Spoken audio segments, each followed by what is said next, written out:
Hey guys, Sarah, we are back. I've realized as we approach halfway, we haven't done like a proper green. So I have two mystery inks from Kitty Inkpot. This one's from so-and-so, and this one is like a legit green. So I've actually chosen to do this one today because we haven't had like a punchy green yet, and I thought it was about time. So I will jump right in. Can't see all of it, but I have been able to add some more stickers of late because I've been making a bit of a mess. So for those that don't know, Kitty Inkpot does mystery inks. They can be from like inks they've been trying that maybe then didn't go to production, things like that. Once they're gone, they're gone. As I said, that one's from so-and-so and the other one was from Taobao. I can never say that word. It doesn't have like a name or anything. I know it kind of depends on like on Taobao. It can depend on what you order. From memory, if you just order samples, you don't get one. With so-and-so, I'm not sure. I've done a couple of orders with so-and-so throughout the whatever. And maybe I've done 3 so-and-so orders in my life, and this is the first time I have received a mystery ink. But they would have a finite amount as well. So this is a super punchy green. I didn't pull out the card. Let me get the card for you. But of course I'm not going to have it in front of me. On that nib, it feels wetter than some of the other ones, and it actually, I don't have it here, kind of stuck to the glass of my little, I think it's actually a spice jar, better than some others. I think the real test will be how it feels on this little guy.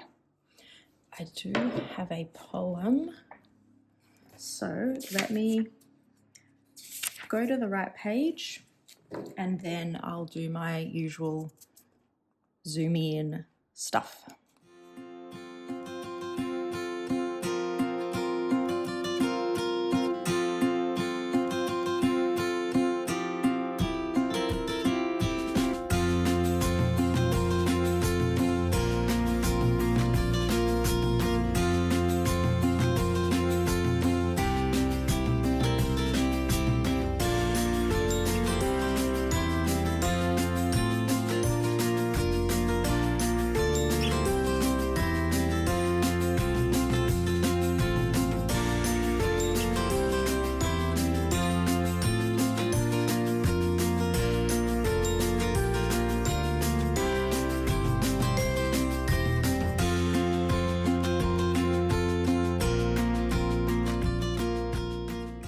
So there we have it. I definitely think this ink is more lubricated than some of the others. All of that was done with one dip on the Sushi. Just thinking if I turn that around, maybe that's a little bit better. The thing that came to mind straight away when thinking about mystery was just the mysterious nature of this hobby, and why I find ink swatching so calming and grounding. I can go into even like setting up to film a video, like, you know, like the last couple of days I've been like, oh, not feeling it today or whatever, guys. And after some time spent doing this, I can feel better. It's quite meditative. It's quite quietening. It quiets my mind. I'm not really happy with how that looks there. It's not regulating. That's not the word I'm looking for. It's centralizing. Like, it's like a specific type of focus, I feel. I'm sure I can make an educated guess that it would also be, I mean, you know, all of us, well, most of us, oh, I need to redo how I swatch ink. And, you know, you can do that every, well, depends who you are, every few months, every year, whatever. And most of the time, like, is it necessary? Probably not. But spending that time, even if there's something on in the background, and going through the motions and the feeling on the paper and all of that, it has to be impacting it. It can't just be about, oh, I want to find the perfect way to catalog. You know, like it isn't just that. So that's kind of what I spoke about. I said ink swatching could be a meditative mystery.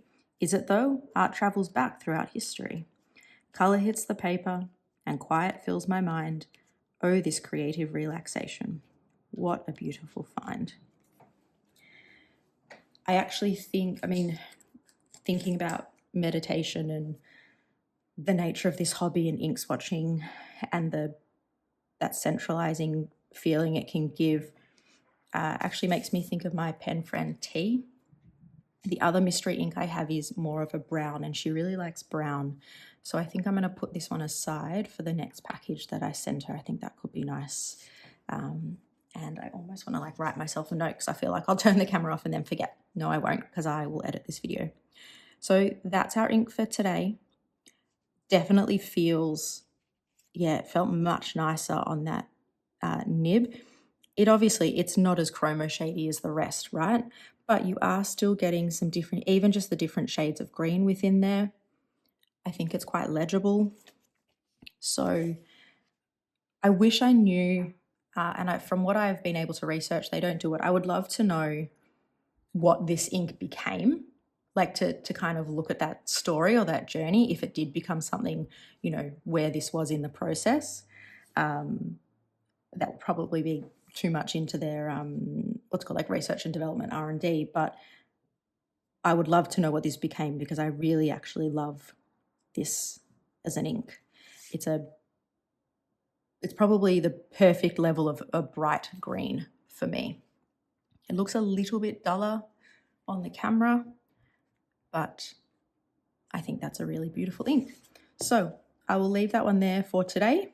We are slowly approaching halfway, and I thought on day 15, which will be halfway through, maybe I'll do like a sneak peek swatch of one of the Van Diemen's, maybe. Let me know what you think. If you have a recommendation for a green kitty inkpot, please let me know as well, because I quite like this. So yep, I will see you guys tomorrow.